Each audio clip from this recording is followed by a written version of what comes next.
Okay. Hi guys. I hope you had a great night. I hope you're having a good morning, depending on where you're tuning in from.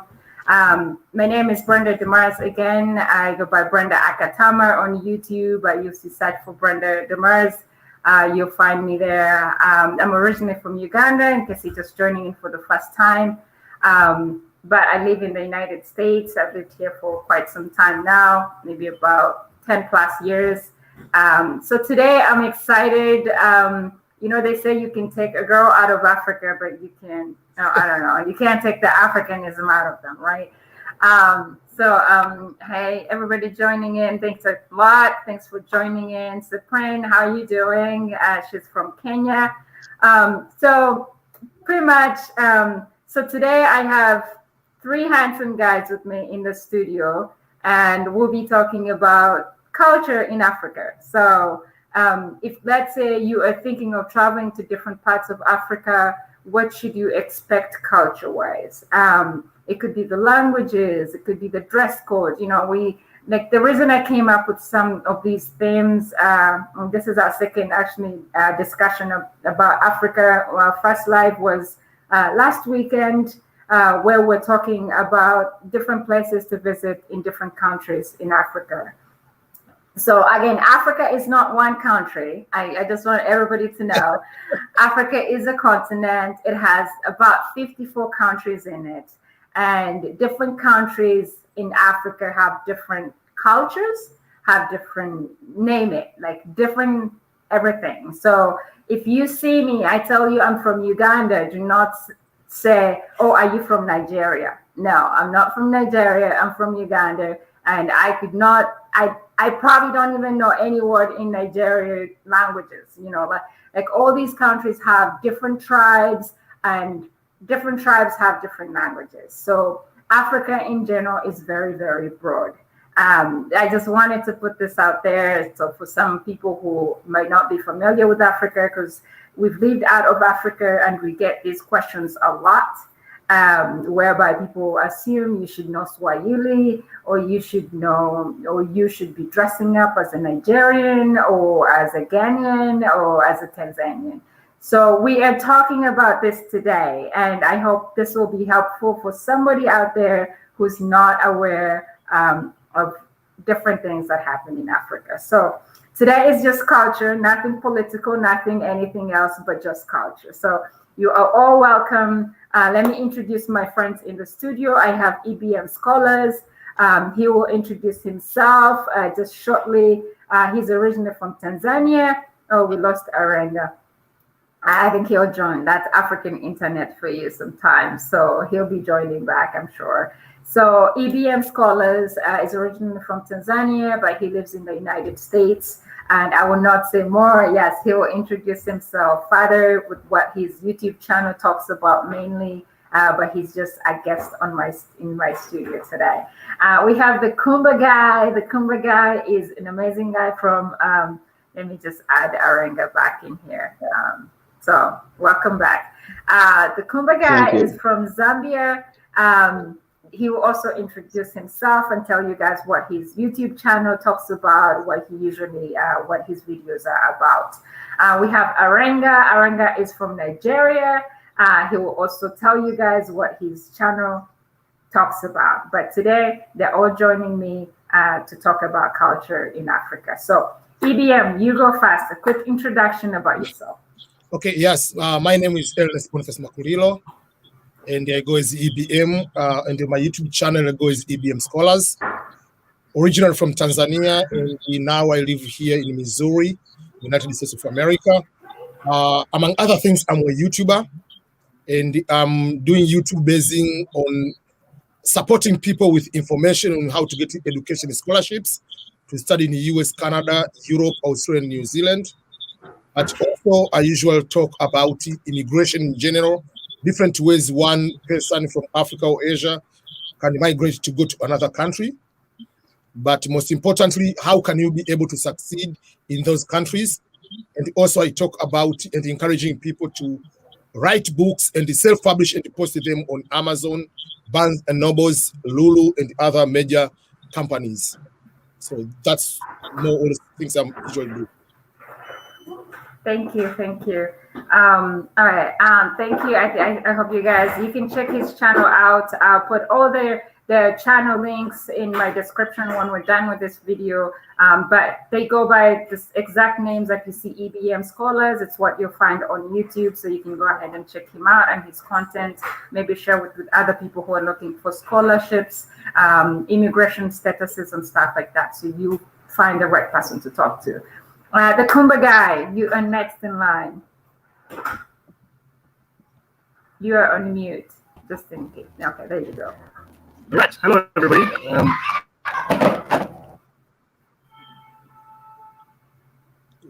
Okay. So just got distracted here. Hey, everybody, and welcome. I'm the guy. I'm from Zambia, and I share a lot of travel information from around the country and around the region, Southern Africa mostly, whenever I do travel. But mostly just share travel information. I travel using public transport, so mostly. So I'm going to share information about traveling by bus, by train, and all the public means. And I share various figures and experiences. And then I also talk about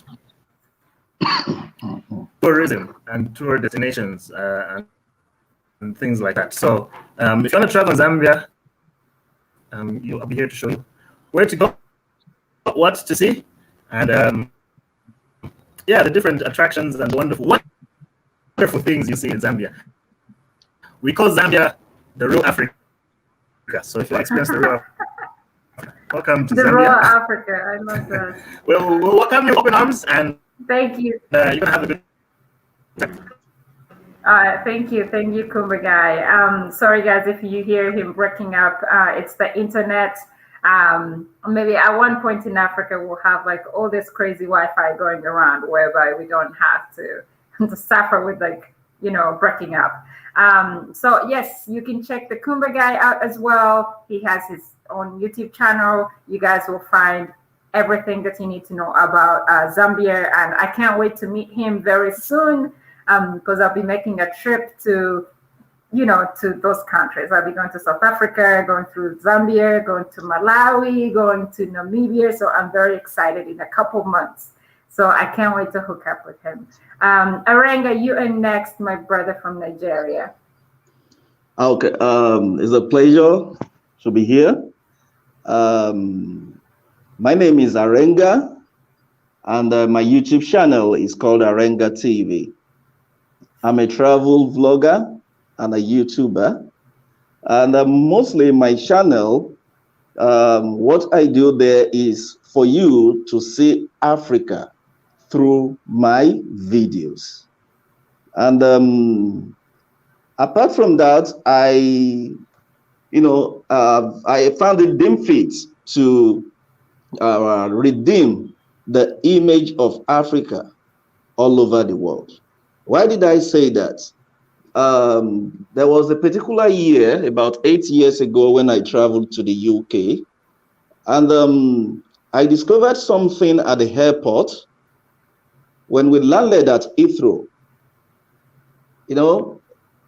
The custom at the Heathrow airport, they were just allowing the whites to go, and we, the blacks, were being asked to, just check into a waiting room.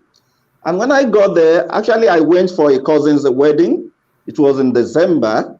So when I got there and the guy was asking me, the officer said, "Oh, I can see you are from Africa, Nigeria, to be precise. What are you here for?" I said, "I'm here for a cousin's wedding." And he now saw on my ticket that, 6 weeks. Oh, so will you be spending 6 weeks, Christmas out of your home? I now put it across to him. Do I look like a baby to you? Are you the one that will decide where I should be spending my Christmas or whatever? I don't know. What does that have to do with me coming to to the UK. Oh, no, I'm just asking, and when they say that, it's like, what you're saying, they just, oh, no, I'm just asking, don't ask me rhetorical questions, something that you yourself know that if you are being asked, you won't be able to answer. So I went. Then my second visit again, I witnessed the same thing. And I heard of an immigration lady who said whenever any flight is coming from Africa, she will definitely abandon a lunch or whatever she's doing just to go there and make some of my brothers and sisters to cry by tormenting them, asking them silly questions, putting them on hot seats. And we Africans too, we have a lot to do, honestly. And considering the fact that I've not been to many African countries than maybe few of the African countries, and I know what I faced while shooting videos, while promoting Africa. I know those that have done that will testify to what I'm saying. But despite that, we always try to bring out the positive side of some of these challenges that we face. It's only when it's so deadly that we just have to say it out, so that people that will be coming down to the place will be cautious of what to do, and they will know where to go to and where not to go to. Just like my recent experience about a few weeks ago, where I will have been burnt to death with my crew in the car. It was a very sad experience. I found it difficult to bring it out, but I said, okay, if I decide not to bring this thing out, and my fellow YouTubers, wish to come to this town to shoot videos or, promote what is going on there, and they have no knowledge of this, what will happen? I was lucky that myself and my crew, we escaped, but what will happen to a total novice? And this happened in my home country. So if you really, if you want to do this, we all need to put all hands on deck and make sure that we promote Africa the little way we can. And our mindset has to change. Our mindset towards Africa, towards our fellow Africans as well, has to change. I won't say because I've been opportune to go to other parts of the world, then I have to abandon my country. This is my home. This is who I am. I can't change my skin. No matter what, I am an African. And I keep saying that. And considering where I come from, Nigeria, you have had a lot going on all over the country, all over the world about Nigerians here and there. And I keep telling people, there is no country that do not have bad sides and good sides. Mm-hmm. We have bad people, we have good people. I organized a festival to the Virginia International Children Festival, and over there, what will I call the guy? I just don't want to mention his name. He happens to be one of the organizers at the Virginia there. And when we went there to represent Nigeria, because I'm also a teacher. I teach in a private school in Nigeria, so we went there to exhibit our cultural dances here and there. And when we got there, we went with drums, and coming back, we need to sell those drums because we can't bring the drums back home. So this organizer, who happens to be a white man, said, okay, no problem, Arenga, let's buy this. And he paid, it's like it was going for $2,500. He paid $1,005. Then said, when we got back to Lagos the next week or whatever, he will now, send us the balance. As we speak, up till now, the guy refused to even pick the call, not to talk of even sending the balance. I still have the mails, everything that we've been used, communicating with him. So, and I can't say because of that, I will now say, oh, these people, they are bad. Do you understand? But the only thing that I have noticed is that it is more on our own side than the other side. That is just it. And our leaders too should, do a lot by improving, the lifestyle of our people, because we've been to other side of the world and we see what, it is only people, leaders that care for their citizens that will make life, comfortable for their citizens. But if they are greedy, selfish, self-centered, the country will always be in a mess. So that is why thank you, Arenga. I'm on the YouTube channel. Sorry, I'm taking your time. No, it's okay. It's fine. It's fine. Thanks for sharing with us. I mean, we could all talk about our own experiences here and there, and it will be days and days of such conversations. Yes. But thank you so much. We have a new person in studio. That's Lance Wayili. Maybe, I don't know if it's a she or he. I think that's this is Africa Central person here. But I'm guessing it's either from Kenya or Tanzania with Lance Wayili, but it could be Ugandan, who knows. Can you please introduce yourself to us briefly so we can get this show going, so we can talk about the amazing things about Africa. Today is all about the positive things about Africa, and we have to spread the best things about Africa to the rest of the world. So, and today will be culture. So you are welcome, Lance Wayili. Thank you. I don't know if it's audible enough to hear me. Yeah, we can All right, hear thank you so much. So I have a YouTube channel. I teach Swahili, and basically you're almost right. Swahili is from the eastern part of Africa. And I'm basically from Kenya. And I want to share also the views about sharing and understanding on Africa culture, because that's what also my YouTube channel is about, that we are going to teach Swahili, and also we are going to teach the culture and how maybe Swahili came to be. So basically, this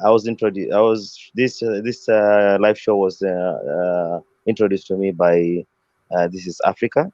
And I appreciate it that I can be able to join you today and discuss more about our culture and understand our culture, because I believe that before the colonial boundaries, we were all one. We were all people moving from one country to another country. If you to basically say that we are having different cultures, so I believe that we are always the same people, only that we are divided now by the boundaries. That's correct. That's correct. Indeed, yes, we used to be one country. I always make fun of people in the United States. I'm like, you're actually not. If I became a president, I might change it from United States to United Countries of the World. Because honestly, it's not just states. Like, everybody in America is an immigrant from somewhere. 90% of people here are immigrants from so many different countries. So it's not just states, it's countries.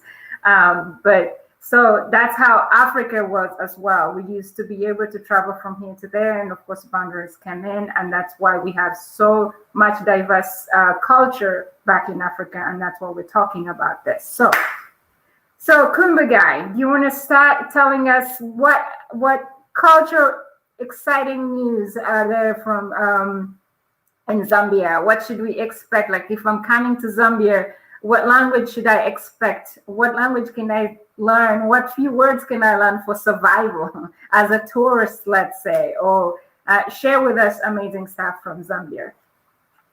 Maybe 5 minutes.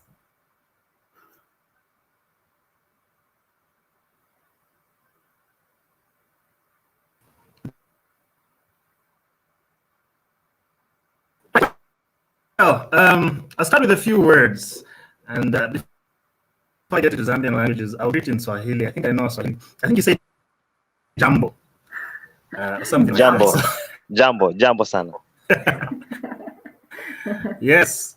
So at least I can claim to be a little bit African, more than just Zambian. So yes, jambo everybody. Jambo. So I'm just going to share a few words from now. Zambia has 72 tribes Now, okay, many of these are dialects. I think most people in Africa would know how a lot of these have sub-tribes and I don't know if you call them sub-languages and different things. So we're a very, very diverse country. I've visited Botswana a lot, and so in contrast with Botswana basically just has Botswana and Kalanga. So they just have two and have literally 90% of the country speaks Botswana, but Zambia has 72 different. So we have about 7 or 8 major tribes and languages, major in terms of size and in terms of language, and then we have so many little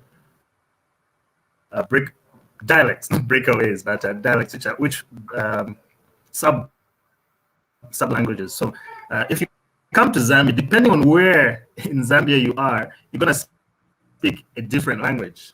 Okay, since we were colonized by the British, our official language is English. So that's gonna help you get around town, get around the banks, and so on. But by and large, you may learn one language. Personally, I only know 2 major Zambian languages, and there's a whole lot of others. So I'll just give you a rundown of the major languages in case you've heard of some of them. Now, the first one is Bemba. Where I'm living on the Copper Belt, we speak Bemba. The Bembas are from the northern part of Zambia, and so Bemba is spoken a lot because Bembas are a very dynamic group. So then you have the Bembas in the north. You have in the east, you've got Chewas and the Tumbukas. Chewas and Tumbukas in the east, and those share there's a lot of Chewas in Malawi as well, and Mozambique before the countries were divided. So we have them in that particular region. We have some Namwangas and Mambwes. Namwangas and Mambwes are up towards Tanzania, towards our border with Tanzania. And then we have Tongas in the south. We have Lozis in the west. Lozi is a lot like Soto from Lesotho, and a little like Setswana as well. They have a very they've got a history together.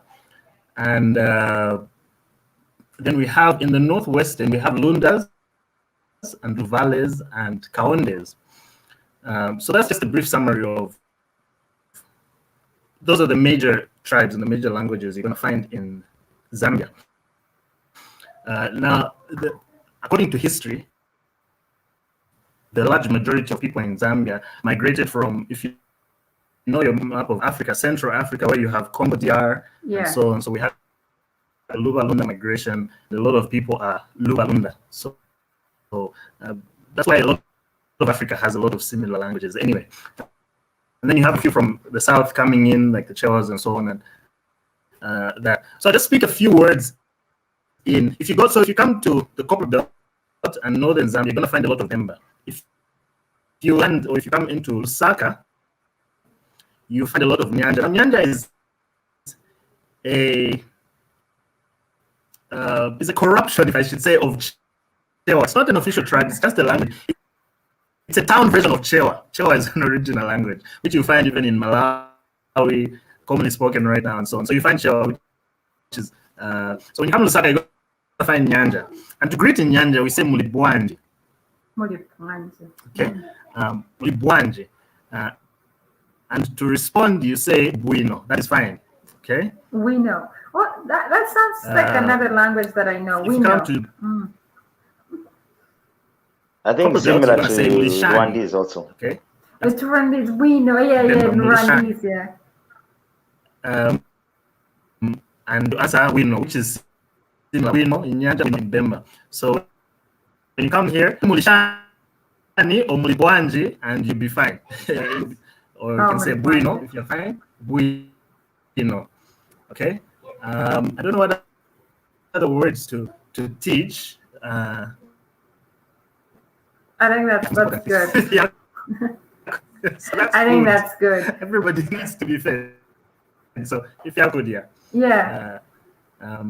Yeah. And So what's the main food there? Like like some countries have ugali. What is the main step of food that you guys could say this is our culture food? Or it could be depend, I guess. okay. Ntima. In Zambia, our main food is what we call nshima. Okay. In South Africa, they call it pap. I don't know what Kenya they call call it it in ugali. other. Ugali. Oh, so Ugali. it's like Ugali. corn. Ugali, It's like yes, a the same, cornmeal. the same. Made from The same. yes, made from maize meal. Oh, that's They're made from maize meal. So I think that's common across. And I think there are a few countries eat it differently. I don't know which country, if it's East Africa, where they just mix it all with all the food and so on. Other countries have it in a different way or something like that. But that's our staple in Zambia. Maize meal, nshima, which we have with vegetables and any different relish of some sort. So yeah. Oh, I would not be hungry. Maybe I can chip in. Maybe I can chip in because Okay, I know a let's little bit. go ahead. Yeah. Yeah. Let me chip in because and this is why I totally agree with us sharing our cultures, because we might be we are very similar people, but that we tend not to understand other cultures and to understand where we come from, because as our brother says, for him, he mentioned Bemba. I'm currently also learning Bemba. I have the Bemba dictionary with me, and most of the words are similar to Swahili words, and that's why it's making me easier to learn. As he said, also, like in Rwandese, when you say hi is Muruwanje, Muruwanje. But you see, his pronunciation is a little bit different, but it's the same thing. So that's why, and you see, he's saying he's coming from the Congo. So you can see the line. It might be either Congo or either Rwanda, but a Zambian. And this is Wow. even because in my country, we have a tribe, particularly, majorly, the biggest tribe is known as Kikuyu tribe. I think these were one of the wonders of Africa, because these are people who have gone way to the south. Because in South Africa, where we have the oil, the iron ore mining production, it is believed that we had the Bantus in these areas, and they were worshipping, looking at a direction with the cave. And these are the same people are in my country, and we believe that the people who are in South Africa. So that's why I'm saying we should normalize us understanding our cultures. We should normalize and believing that we are one person. I think there's somebody who entered. Yeah, we're believing that we are one person. Yes, we are believing that we are one person. We are one culture, maybe with different language, dialects, and clans, but we were people who were already relating to one another before the coming of the colonial person. So I believe that there is more of African culture that we have not dealt with, we have not understood, or because to my point of like and trying to understand the African culture, we have the pyramids.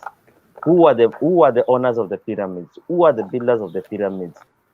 I don't want to bring a bad discussion that Egypt, the current Egypt, are not the ones who built the pyramids, but I believe that it was something that was involving all the African communities in Africa, and this might be because Egypt, as it is known, it was the it was the market, the biggest marketplace of Africa. So I believe that all Africans were heading to Egypt for trade, maybe trading their wares before before it was the trade between Africans, the Chinese, and the Arabs and the Indians before the last person to come, which was the European. But Africans were trading with the Chinese, the Indians, and the Arabs, and then later the European came, and the European came and took the land also, because it's something that we don't want to go deeply, but it's history. Yeah, it is history. Yeah, it's amazing. There's so much people can read about Africa and like the origin of different languages and different foods. You be surprised to find that some of the foods that we actually claim to be African foods are Arabic foods, like things like pilaf or samosas or things like that. They have like most of the spices have like an Arabic origin, and it's because of all these people that used to come in freely for trade and all this stuff. So, but hey, so thanks to Kumba Guy, thanks Learning Swahili for chipping in there. That was awesome. It's always good to learn these things. I'm like so excited, and that's why I record these things like on YouTube so that my kids can easily refer to it again. Like they can just go to my YouTube channel and find this amazing content and learn more about Africa as well. So this is very helpful to me. EBM scholars, what do you have to say to us? Tell us more about Tanzania. Okay, so thank you so much again for having me here today. So Tanzania is a country with so many tribes. Compared to other countries, they might have 2, 3 major one and a smaller one, but we have 126 tribes so far, around that. Basically, each tribe has their own unique from food, from everything. But the good thing for us, we have a certain unified language, which is the main dominant culture, is a Swahili culture in general. I can simply say that way. We have a Swahili language. And there's something a little bit different, which helped us during the struggle for independence. Someone to speak Swahili, it became the language of nationalism, patriotism. So everybody had to learn to speak Swahili, or feel proud to speak Swahili because you feel that I'm just part of Tanzanian or African towards the movement to the independence. So that helped us from just to become the national language, but all the subjects are taught in Swahili from primary school. English, you study as a subject from 3rd grade. Apart from this, nowadays, English medium, you have to pay more. But from 3rd grade, you just study as a subject until you go to secondary school. That is when all the subjects are going to be in English language. But overall, we have the major Swahili one. But as my colleagues were talking about, Africa, we are all Bantu. So you will see, if I go to talk to Kikuyu person, even if they speak their own Kikuyu language, I'll find that there are some words they talk, I know this is so and so. I was in Malawi, they call it Sima, with Ugali. Whatever they talk on the oh, you're talking 1, 2, 3, 4. How do you know that? It's part of Swahili. We usually go many times to Uganda. So I'm from a tribe in western part of Tanzania, which is Kigoma. So Kigoma, Rwanda, and Burundi used to be one country before colonialism. So when they split, they speak the same language. And the same way if you go to Uganda. So if I go to Uganda, you talk about Uganda, I can understand most of it. So we have a lot of things which are in common in Africa. The food-wise, we say these are Tanzanian food, but the difference usually comes is maybe one region prefers one food more than the other. For instance, if someone is from Kagera, that particular area, which is nearby Uganda, that region is a banana region, they will eat more banana almost every single day. But if you go to maybe someone in coastal, they will prefer to eat more rice every single day. But majority, the main food, I can simply say it will be ugali, which is in Sima in other cultures, kind of that. So that is number one. The other thing about Tanzania, which will be a little bit very interesting, is just when you visit there, which is very common to many African countries, there is the aspect of being welcomed. This is a typical African culture. Wherever, even myself, I go somewhere, you do not know anybody. It is easier to start a conversation with anybody. It is easier to go along with anybody. It is easier to be given water, is given food. It's just we have that kind of a good way of starting kind of conversation in Africa. So which is the best part. Than here, yes, people are polite, but the culture doesn't give you opportunity to hang up with someone just having talking other things. But from now I can just, okay, Brenda, you're from this area. Have you from nowhere, even if I do not know your name? So that is another advantage of Africa in general, which we have. The other part which we have in Tanzania, which also some other countries they have, is the aspect which is the bigger one also, the aspect of being together when you have problems. This is a very unique we have that we depend, because we started as a communal. These are communities. Before these boundaries came, everybody has to be there in charge of another person. But nowadays we see, like with capitalism getting into Africa, we tend to start everyone have a block to have civilization in the sense of being alone, in the sense of I don't care about you. But that is not Africa. The Africa we know, and the Africa which is still there for majority of people, is you have a funeral, we are there for you. You have a wedding, is a communal wedding. If you have this one, sometimes it can go too much, but those are the things which someone, let's say if you take a typical American here, goes there, might make a very quick decision of changing, not living here, and say, from today I move to Africa, because there are things people are missing here and to go there. Even my kids, for instance, I have to teach certain values in Africa because I know how important those values are. Whether to be the way of greeting, the way of talking to the elders, the way of supporting your elders when they get old, those are very unique. And we have to be very, very much proud of Africa. And obviously, we have in my opinion, we have the best food in the world. And most of this food we have are natural food. That's why even when we talk about the COVID, why Africans are not dying like we supposed to be, because part of it is because we have very good natural food. And our life, yes, because of the poverty, sometimes we walk too much, we do everything, but we don't need to go to the gym because our life is gym itself. So we have those kind of things which can help why this person doesn't have money, but is happy. In Africa, I'm planning to make this video and interview a lot of Americans and Africans to explain why Africans are so happy. Yes, yes. But when we go to look on the list of happiness in the world, they put in Finland, wherever. Why? Because they are looking the tangibles. Oh, you have health insurance. You have this money for retirement. In Africa, you cannot put those. Yes, we don't have money for retirement. Yes, we don't have very powerful insurance. But we have our neighbor.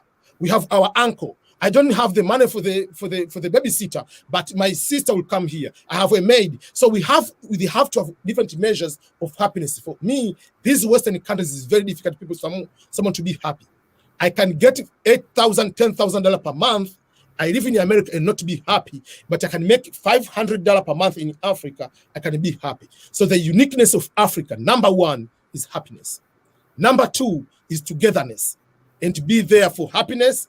For the sad situations, be there. That's why it is even very difficult for someone to be a therapist or psychologist in Africa, because you have people to talk to all the time.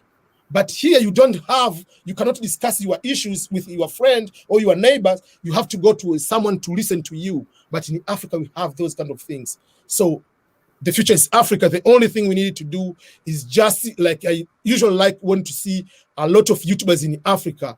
They are not just talking about comedy. They are not talking about the music. We are talking about the beauty and the other aspect of Africa. That's why I'm so much happy when I connect with any YouTuber in Africa, because they have the very big role.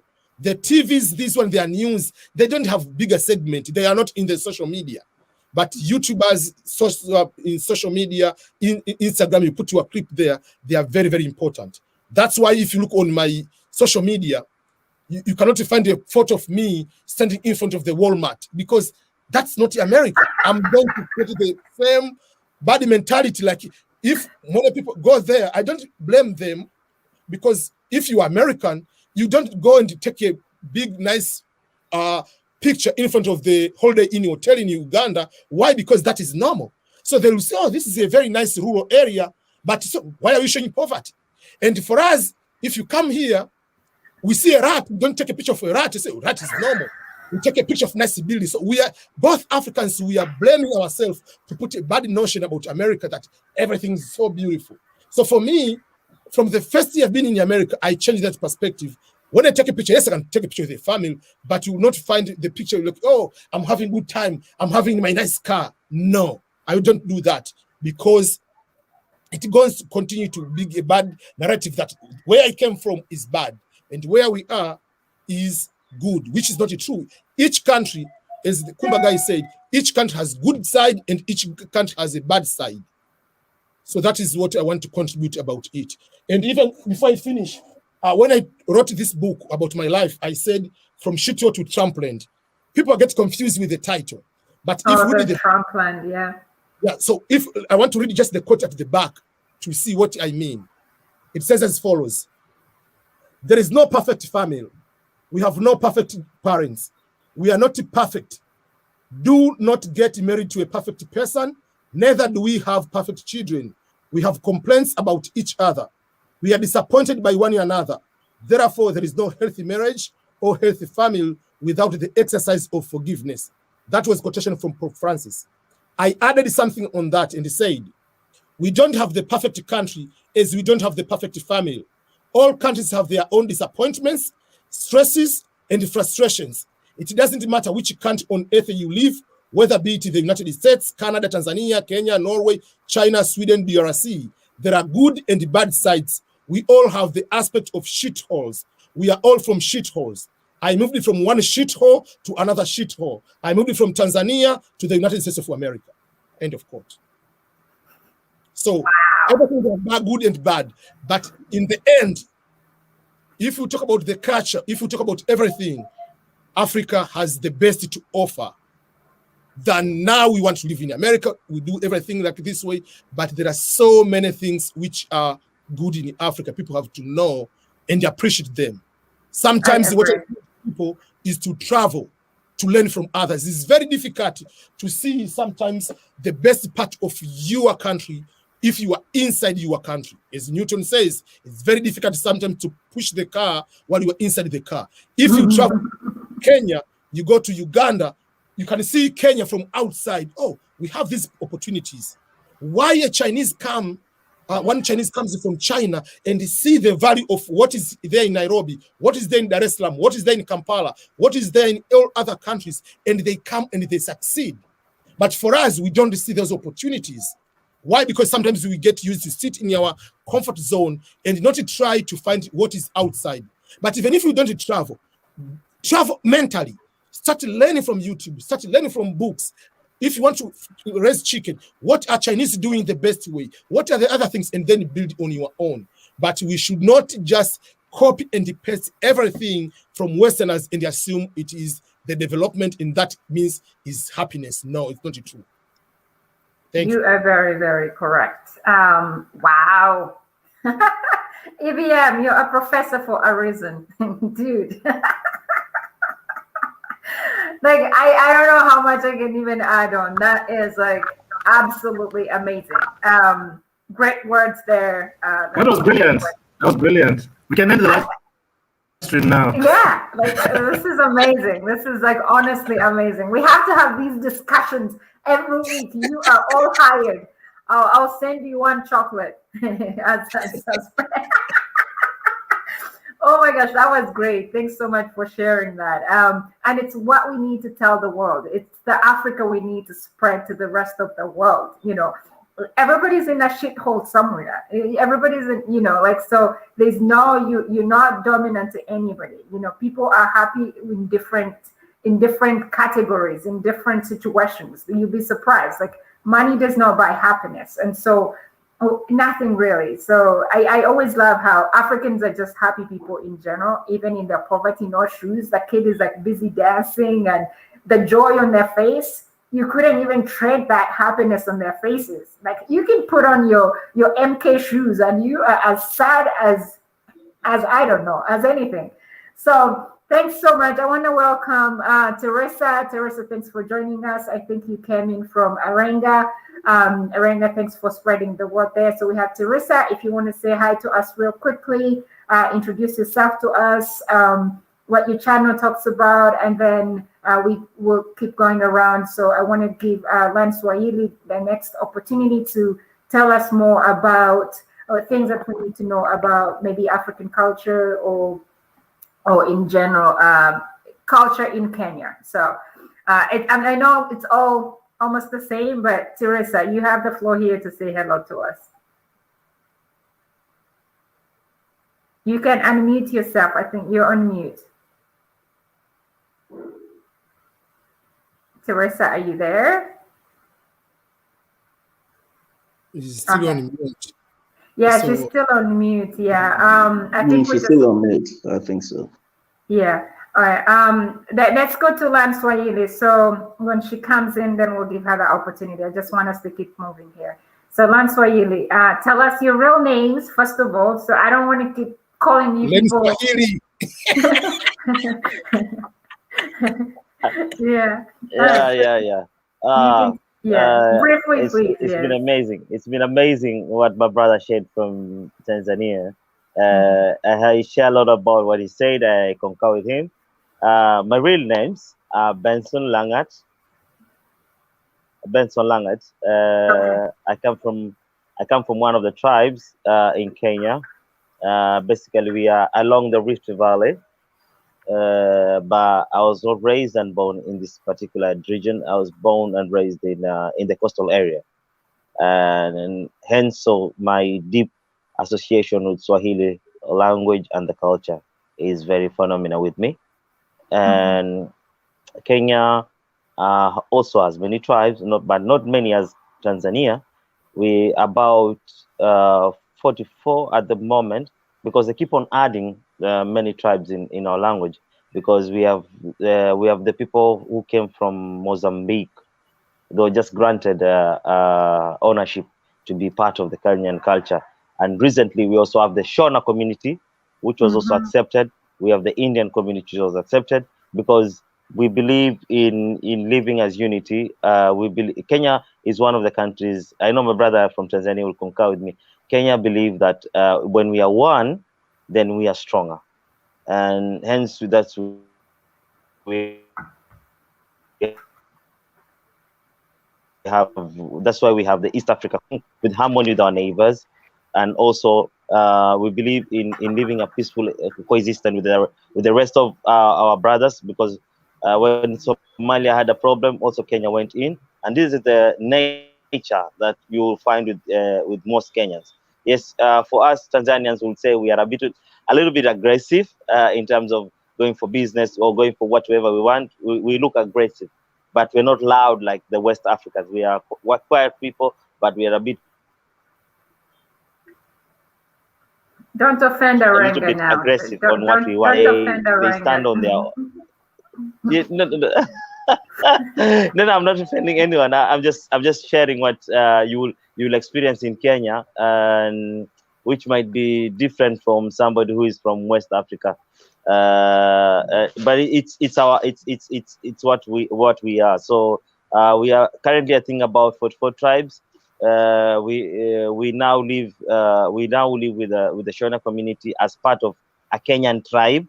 Shona community as part of the Kenyan tribe, the Indians as part of the Kenyan tribe, and one I forgot the last tribe. This is also given or granted citizenship and recognition as a tribe in Kenya because they've been living in Kenya for long, and it can be a little bit in terms of law and everything can be a little bit discriminatory to them. So since they've lived in Kenya for this long time, and there's a rule that says in Kenya, if you stay about 12 years, you should be granted maybe citizenship Oh, or something. citizenship, yeah. So So we are the Kenyan community and the government. Actually, mostly it's the government. The Kenyan community has been pushing this, but the government took upon it, and they have been given a recognition. And we thank God for this because I can say it has been a blessing to them that they have this. So we are a very diverse country. We are one people who are always having unity. But I don't know. Sometimes I can say much enough about it. But politics sometimes bad leadership will bring disharmony among the people. But we are people who are actually with you, good unity. It only gets bad when it's during the election, and we hope it will change soon. We are very much diverse. We are very much diverse. We have the Indian community, we have the Swahili community, we have the Arabic community, we have people who because in Kenya we have both the Nilotes, we have the Nilotes, we have the Bantus, we have the Kushites. So it's a very diverse fragment society. We have the Kushites, we have the Nilotes and the Bantus, and the Nubians. So we can say that Kenya is having like every maybe major divisions of Africa, and, like, you know, not only Bantu, but we also have the Kushites also. So it's a very diverse. So you will find somebody telling you he's a Kenyan and maybe looks like a Somali. It's normal for us. For us, it's normal, but for somebody else who come and get a bit confused and understand why is it that you're people who look of Somali origin, because in my country and also the country of Tanzania, at the borders we share, and I think it's also common with other countries at the border. Like in Kenya and Somali, we have the Kenyan Somalians and we have the Somali Somalians. So, and also in Tanzania we have the Masai from Kenya and the Masai from Tanzania. We have the Kurias in Kenya and the Kurias in Tanzania, next to our brother's home in next to Kigoma.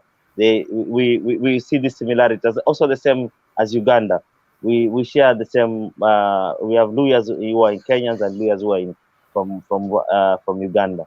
So we are very diverse community, and this is all about, I can say, in terms of different cultures and tribes that we have in Kenya. In terms of food, it's just as our brother from Zambia said, the sima. But for them they put the NZ in Zima. But for Swahili, for Swahili it's Ugali. But if we ask my brother, who is also a Swahili speaker, we will say Sima with the SIMA. So Sima, so Sima and Zima is, you can understand that these languages are quite similar. Also from the Shona community, because we have the Shona community in Kenya. I've interacted with them and also interacted with them here abroad, and I've got a lot of similarities from the languages. Maybe a little bit way of pronunciation or writing, but it's similar. So I believe this was used during the trade times. When we're trading amongst one another, we had to have a language that is common. So around the East Africa, in Swahili we say lahaja, but its accent is almost the same. It's only that we are speaking the same words, but putting a different way of speaking it, maybe with our accent. So it's the same. Yeah, it's the same. Like English, we have American English, we have the British English, and we go to West Africa, we have the Pidgin English, which is still English, but it's a different accent.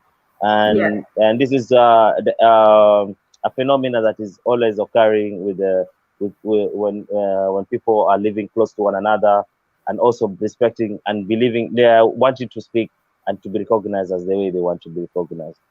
Absolutely. Yes, I agree. I agree. I don't know if you want me to add anything more on it. No, I think we can add on as we go on. So that's like a real good quick background about Kenya and different languages or different foods and stuff like that. So, but I agree, like most of the words sound almost the same depending on where you're from.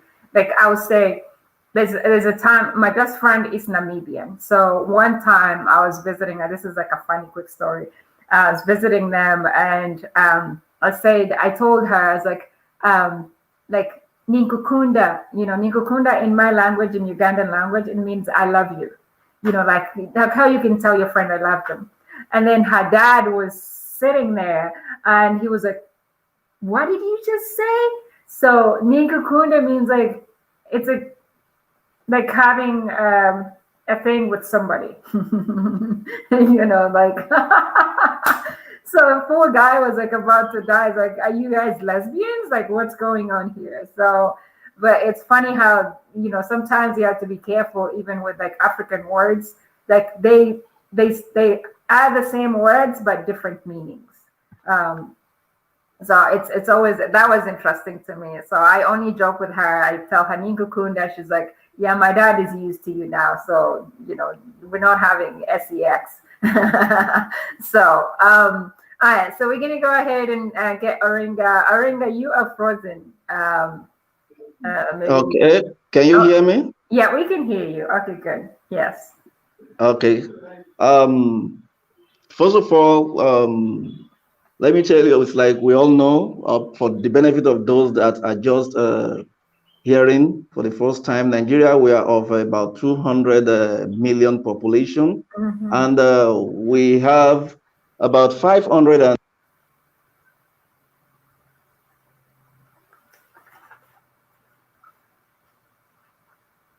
and I think we lost you there for a second. Hello? Yeah, we can hear you now. Okay. Apart from that, we have 3 major languages, and the 3 major languages are Yoruba, Hausa, and Igbo. So looking at the 3 major languages, I come from Yoruba, and that is why I usually use one of the languages to end my videos, Odabo, which means bye-bye. So, and I try as much as I can to ship in 1 or 2 of my languages into some of my videos that are, but most especially the Odabo, which I have noticed that even when I travel to Ghana, most of the YouTubers that I collab with, they were saying it and they were saying, oh, what's the meaning of that? I say, it means bye-bye. So, and there's something about Nigerian languages because, you know, it's being diversified in culture and did you say 500 tribes? Real quick, somebody's asking. Do you have 500 tribes?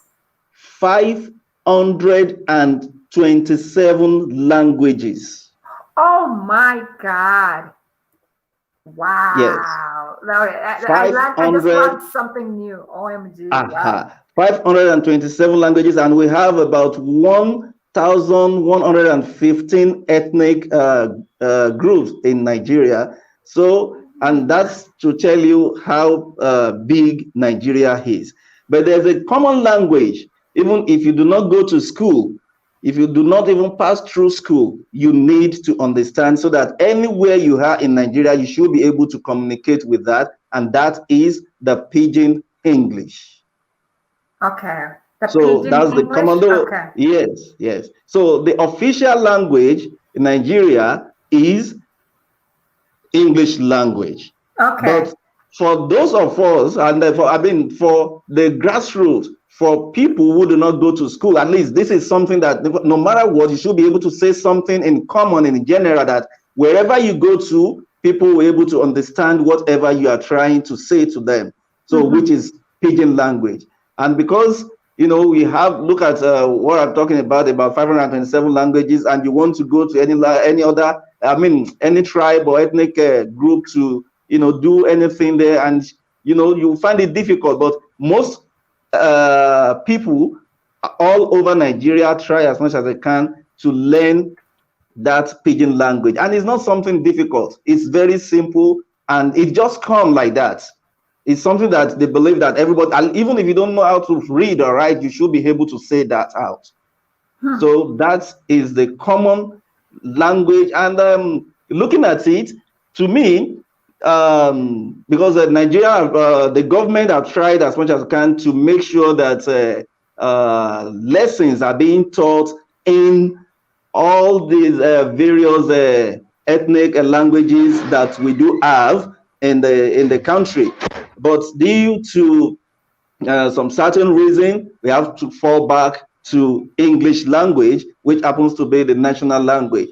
And because the country is just so big, and, you know, it's difficult for the government to, you know, mandate it that, oh, so place, this is what you should be using to do whatever you want to do. Though there are some states that are trying to make use of their own tribal language, to the ethnic language, to just, you know, use it in moderating during the meetings and in the classes as well.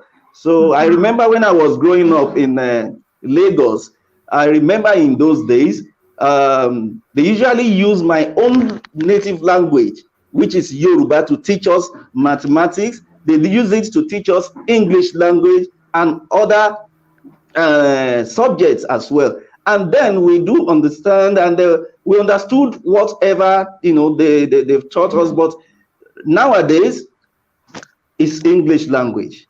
So that's that. So And then, how have when we, the locals reacted to that? Are people happy with the change in, like, switching the language now to mainly English? yeah, it has always been there. Mm-hmm. It's not that they just change it. It has always been there ever since independence. Okay. Yes, it's just that when you have different governments coming in and they feel like a particular government feel like, oh no, during my tenure, I want everyone to start learning in their mother tongue, in their ethnic, tribal languages. So that is it. But one way or the other, it couldn't work. So we just still have to stick to the English language. Okay. So when you come to food in Nigeria, we are mostly fond of carbohydrate food, and just what we had, what you use to eat it is, to support it is what you use to balance it, which is vegetable and some other leaves that you put together to just balance it so that it won't be carbohydrate all the time. So and that's that. Then what else? And the culture. How do you spell pigeon? Somebody's asking. Pigeon. Yeah, pigeon is P I G I N. Okay, like pigeon. Okay. Yes, okay, that's it. Thank you. P-I-G-I-N. Pigeon. Okay. Thank you. So yeah. So the culture, like I said, having different kind of ethnic groups, definitely you have different cultures, and but the only thing that brings everyone together, let me just say it, is religion. No matter what cultural background that you come from, if you are a Muslim, you worship the same way. If you are Christian, you worship the same way. If you are a traditionalist, you worship the same way, you call the same God. If it is Shango, God of thunder, God of iron, whatever, you have the same meaning to it. So that's the only thing that brings everyone together. So, and the same way that the followers of all these religion, dress is the same way they dress all over, the country, which I'm very sure applies to the rest of the world. So it now depends on your belief and your view about it. Awesome. Wow. That was very educative to me. Like, first of all, I knew Nigeria is the biggest country in Africa, but I did not imagine you have 500 and something tribes. 27 languages. Yeah, that's crazy. That's something special. So I know. So actually, who are the biggest countries in Africa? I think Nigeria and then Ethiopia. I didn't know Ethiopia was that big either. But apparently it has about 114,000 or 114 million people. You guys have 206 million. And also Sudan used to be, but after they split, it just... they split it now, yeah. And then there's Egypt. I think Egypt is number 3. I don't know if it's still the biggest. This is according to Uncle Google here. But thank you so much for sharing that about Nigeria. I've always known Nigeria from Nigerian movies that I used to watch when I was young, and all the fancy houses that you guys have in your movies. Nigeria is such a big country, and I think it's been more developed. Oh my gosh, we just lost a whole bunch of people here. Did they fall out? Let me see. To stream. So but I know it's been like one of the most developed countries in Africa, I think, for as far as I can remember. So that's interesting to know. All right, so who do we have? Teresa said you want to say hi to us.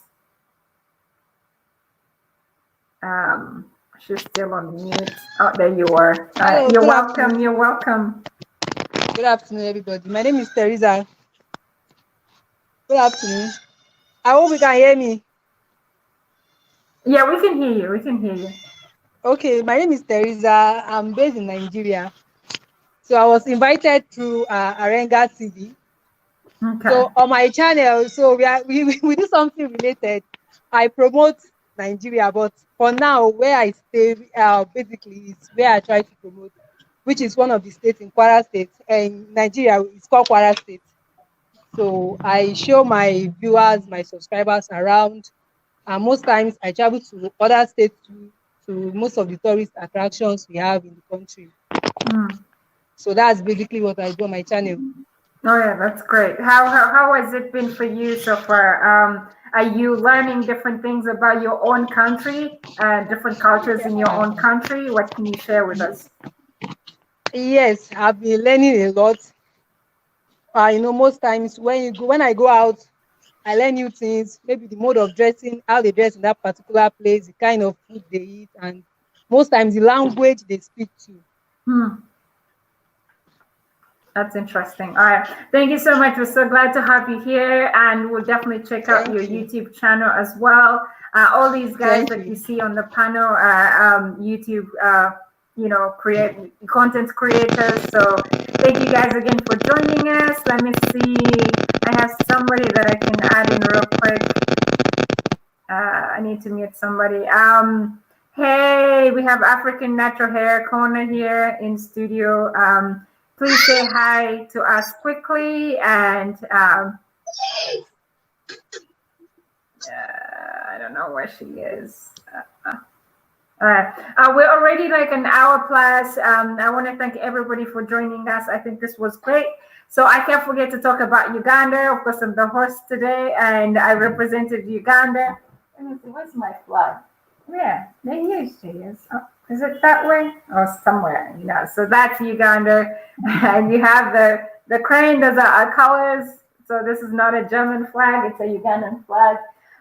But so Uganda is also, I'm originally from Uganda, like most of you guys are probably already know, because I told you at the beginning, but if you're just joining us, Uganda has about 56 tribes. I had to do some research because I feel like they've been increasing every year from since I was born. And that means like more districts have also been born. We have, I don't know how many districts the country has now. I think it's development, but at some point, I don't know. So I like what everybody was talking about, what unifies us as Africa. And you could tell if you've traveled outside Africa, you could tell the differences between these countries and Africa. Africa is a very united continent in a way that at least it used to be. I hope it still is.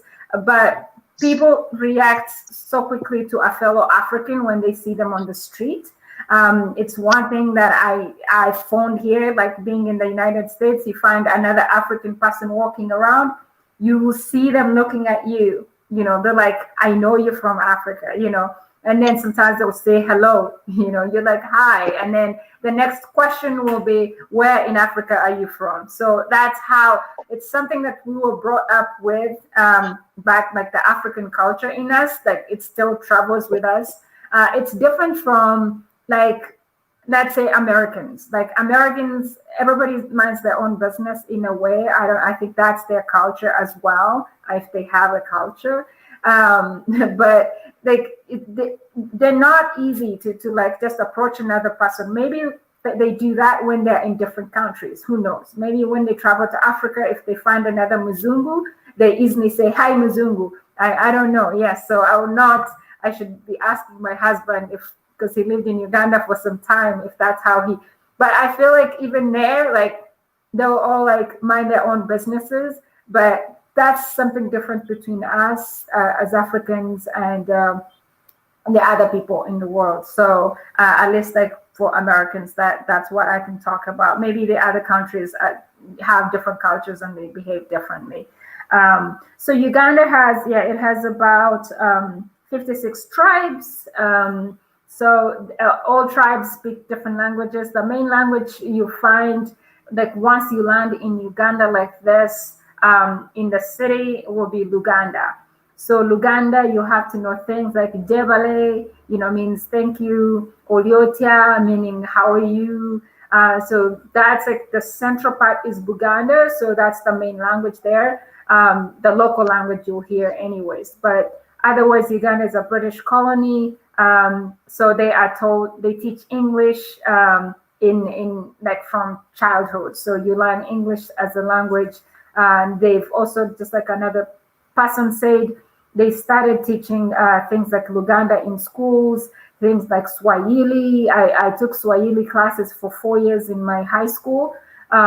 So they've been incorporating different languages, at least to help us survive. If we cross the border from Uganda to Kenya or Tanzania, we can speak some Swahili, or you can easily get some water. So I think that is a great move for African countries to at least try to teach languages in like the nearest neighboring countries, so that we're not just landlocked in our own Ugandan languages and you can't speak anything else. Like they also teach things like French.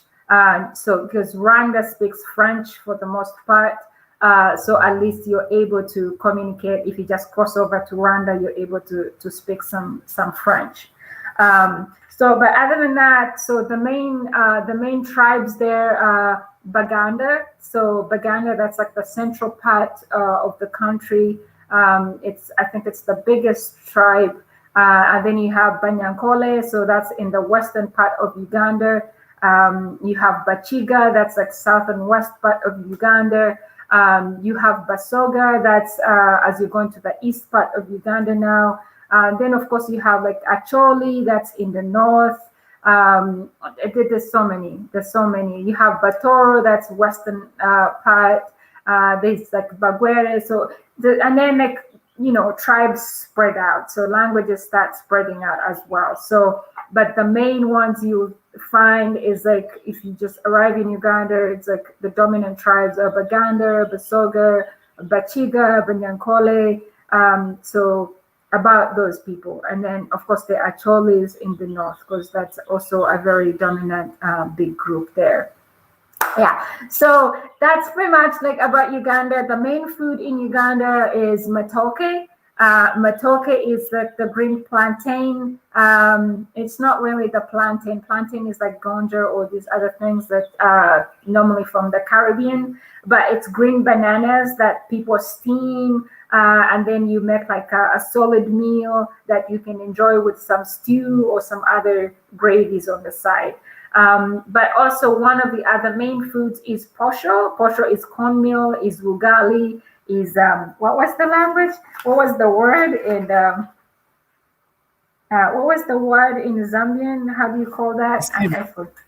Yes, that, yeah. Nsimba, yes. And also. Nsimba. And I think even the Nigerians have a meal like that. It's not fufu. Designed fufu. It's like a kind of like fufu. So that is also, that's like one of the main meals in Uganda. Like everybody in high school, in boarding schools, we had to eat ugali. So we had to eat posho. That's like one of the main foods there. So again, as you can see, most of these foods, like, you know, go on from different country to country in Africa, and they're almost the same, but just prepared a different way. Added like a little different flavors to it to taste differently, but otherwise it's like the same exact food. You have things like sweet potatoes. For the dress code, it goes by different tribes. So like my traditional outfit is different from the Baganda, it's different from the Acholi. That's usually for the women, and then for the men, most tribes there wear what they call kanzu. So if you go on Google and Google kanzu, Uncle Google will show you some pictures of kanzu. It's like a long dress for men. So, and I think Nigerians also have like that kind of outfit, but they call it a different language, and maybe also from different fabric. Right, yes. So I don't know about Kenyans. Do you guys have the kanzu looking thing? Kanzu yes, is we have Muslims. Okay, it's like for Muslims. If you go to Mombasa, where he is learning from Africa, yes, that's very common. If you go to Zanzibar in Tanzania or Tanga, that's very common. That's very common. Yes. Okay. I see. But we have the Maasai. We have the Maasai wear. Yes, you have the Maasai wear, which is the long. Yes. So again, like also, all these countries in Africa, and also. Yeah, go ahead. Lan Swahili, go ahead. You were saying something. Sorry. Yes, I'm saying also our African tribes before the coming of the colonial, we were wearing, like for my tribe, I'm from the Kalenjin community. I didn't know, Brenda, you're from Uganda. We have a certain tribe called Serebe. I don't know, it's from Kapchorwa in Uganda. This is a Yes, community yes, that is yes. related to our tribe in Kenya. During the migration, I don't know, they were left behind or they decided to stay because we speak the same language and they're part of us. We believe they are part of us because everything they say, our accent is just a little bit different, but they're the ones who are running, I think, for the Ugandan marathon. Oh yeah. Oh yeah. Those Yeah, guys are yeah, so fast. Yes. yeah. They're fast. So They're just part of us. They're part of the Kalenjin community, but just basically in Uganda. So I know yeah. for somebody, people who do not know, I let you know that they are part of us, and it's only unfortunately they're only just one tribe. But in Kenya we are about 12 tribes, and this must be the lost tribe. That's also the lost Yes, tribe. Yeah. So, yes. oh my As God. I yeah, so EBM is making I was fun of you mentioning. guys. Yeah, as I was mentioning before we were wearing skin hides because Oh in yes. Kenya, in Kenya, particularly where my community comes from, the Kalenjin is in the highlands, and it can Yes. get to Yes. at night. It can get to 8 degrees, 7 degrees, 9, 10. So it's a bit cold. So people were wearing skin to cover Yes. themselves Yes. to get Yes. warm, or wolf skin with a Yes. with the wool in it. Yeah. Yes. So I can say also we were just wearing one cloth Mm-hmm. before the coming of the colonization. So we Yes. had a tribe, and also our brother mentioned about religion. We have our own African religion beliefs, and I already did research for my tribe, and I believe that we are still Christians even before coming of the Europeans, because we practice circumcision, which is a Mm-hmm. very we cannot say it just came by mistake. So if we were practicing circumcision before the coming of the white missionaries, it means we are part of the Christian tribe, part of the Yeah. Christian religion, and even the respect that we have for our parents. These are things I mentioned that in the Bible. How we are living as unity. These are things I mentioned in the Bible. Maybe some deviation. Maybe we went to, we were believing, we were practicing what is being taught in the Bible, but we did not have the documents on writing. It will always be given from one generation to another To generation, another and we know generation. Yeah. what can happen when we share a generation to another generation. We end up losing some of the beliefs or some of the practices that we're ought to be practicing. But the main ones are still evident in our communities. I'm from the Kalenjin community, the same Yeah. as for the Kikuyus, the Bantus. Sorry, I don't like mention, because in my country we don't like, we like mentioning our tribes, but it's offensive for other, like for the Yes. Tanzanians and Yes. Rwanda. Yeah. It's very offensive. But Yeah. And I sorry think about it's the this. same. Yes, Yeah. yeah, it's sorry about this. But as you see how they practice their beliefs, they worship facing Mount Kenya. This is, like, in the days of Moses, people are going to worship the mountain. Yeah. And on the So mountain. Yes. yeah. So I think we should deal and dig in deeper Yeah. I think it would be to another understand why discussion. were the Yes. Africans Yes. believing. Yeah. Yes, which this is a different discussion. It should be the next discussion, I think. Yes, we Why will. we See, have this gives us Christian more beliefs in our ideas. African. Yes. Yes, yes. We Yes. should be. You It should know, be it's a very interesting. It's a topic. very Yeah. interesting topic that we should really come around and Yeah. also get Yeah, I to agree. I contribute more. agree. Yes, I agree yes, because, like, like some of these things, like things that divide the world. One is race, like color, the things to do with religion. So you have religious wars. Like religion also is a unifying factor, but it has also been seen as like something that divides people. Like you yes. find Christians discriminating, like Muslims or whatever. So I think, yeah, that's like a big, big topic. I had to do.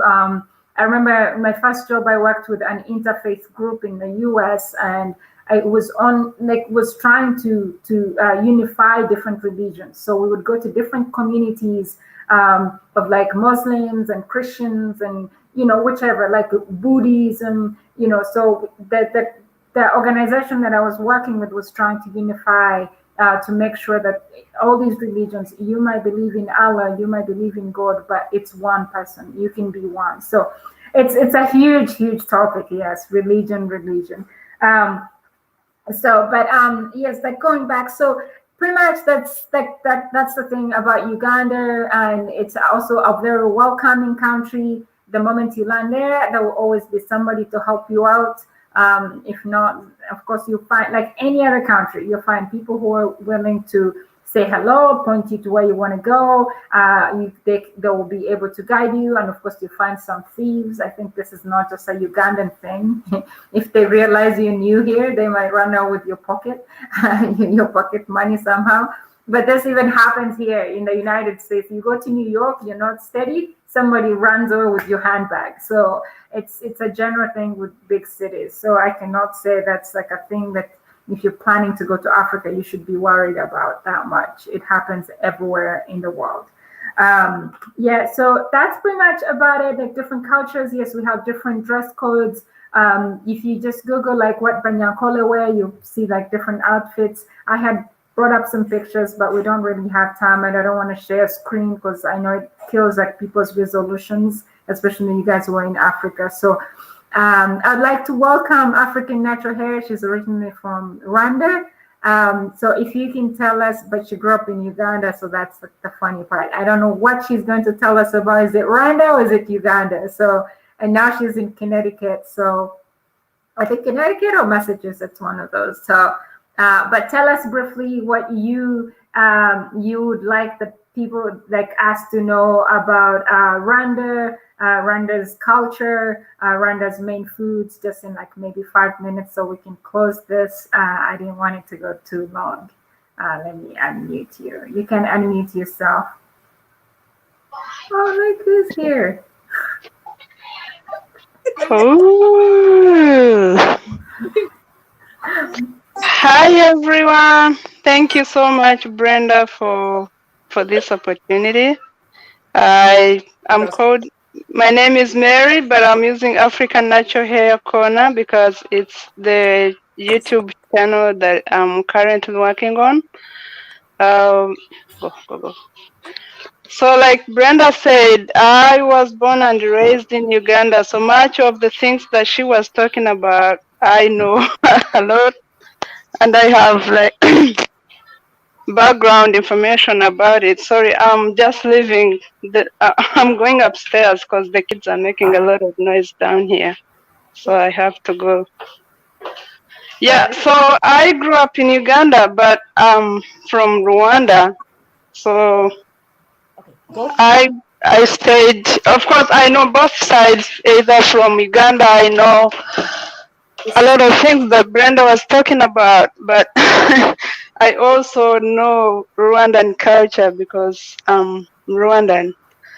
So Rwanda is a small country, but the borders Uganda is in our northeastern part.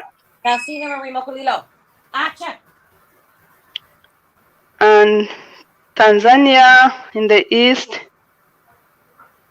DRC Congo in the west, and then in the south we have Burundi. So Burundi and Rwanda are somehow connected because the language that we use, our native language, Kinyarwanda, is similar to Kirundi, to the language they speak in Burundi. But of course, the accent somehow differs, but when someone from Burundi is talking and someone from Rwanda is talking, it's like they are talking the same language. So, and the culture in these two countries are almost the same. Or we do in Rwanda is the same things they do in Burundi. They are not really different. There are few things that are different, but most of the things that we have in our culture in Rwanda is the same as those in Burundian culture. So Rwanda is the capital is Kigali. They say it's the cleanest and the smallest city in the smallest capital city in East Africa, and it's the safest. But so Rwanda has like four administrative provinces. It's divided into 4 plus Kigali city. So it has the northern part. So it's the northern province, the southern province, the eastern province, and the western province, and then Kigali city, which is kind of in the central part of Rwanda. So each province has districts, like almost up to 24 districts.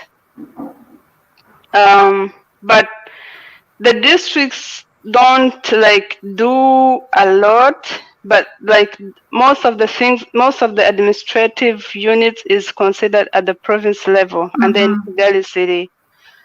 So the districts are there, but they don't do much.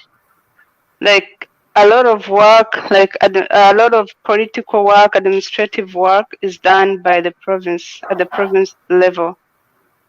So Rwanda is a Belgium colony, and it was speaking it was using French as an official language ever since the colonization up to 2008, I think. 2008. It's when Rwanda introduced English as the official language. So French is used as of now still, but like the generation that came in after 2008 had to learn using English, and that's the language that currently they're using in schools all around in Kigali. And those who were speaking French, so like they had 2 parts or 2 groups or 2 categories.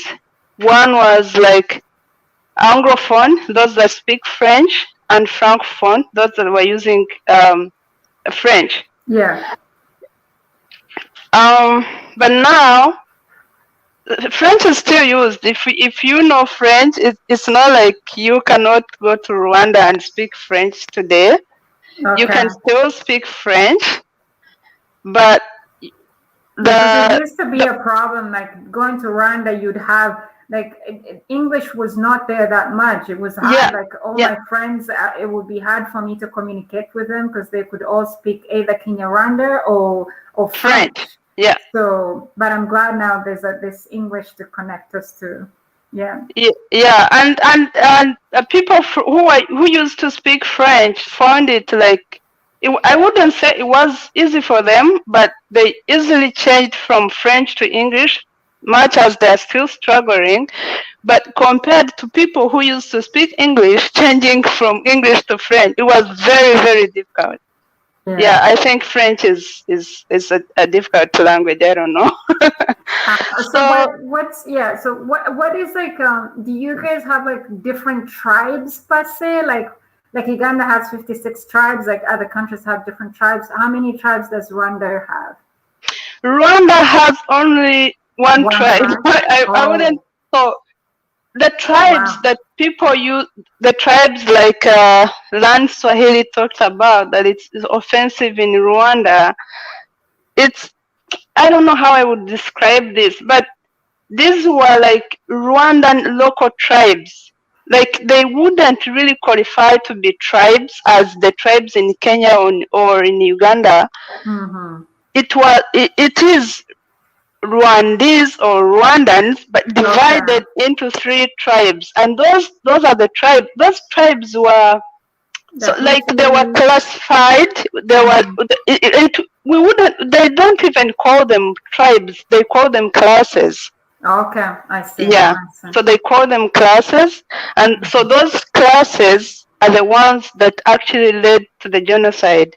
True. Yeah, so there were 3 classes: Hutu, Tutsi, and Twa. And I think, there are some countries in East Africa where Twa are also living, like in DRC Congo. The The Batwas, So those classes were like, once you had a lot of cows, or you had like over 100 and above, they would Be a put Tutsi. you in the class of Tutsi, right? So Mm. if you had less than those, you were Be a Hutu. in Hutu. And the Twas used to do they Farming. were potters. They were potters. They were making. They used to do. They used to make Pottery, yeah, like pots pottery and as their source pans of and yeah. living. Yeah. So those were like economic classes, but there's according to history that is in Rwanda.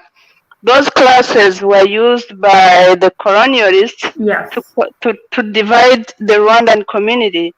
So the Hutus, who used to have less than 100 cows, and they were farmers, they were growing crops. The Tutsis didn't grow crops; they depended on the milk of their cows. So Tutsis are much more similar to the Banyankore in Uganda. The Bahima tribes, yeah. So, did all the three classes dress the same? Like the dress code, the mushananas and stuff, is it the same? Yes. Okay. They all dress the mushanana. Yeah. What is their staple food? The staple food is they mentioned of ugali, and this time is not posho, is not ugali from corn or maize.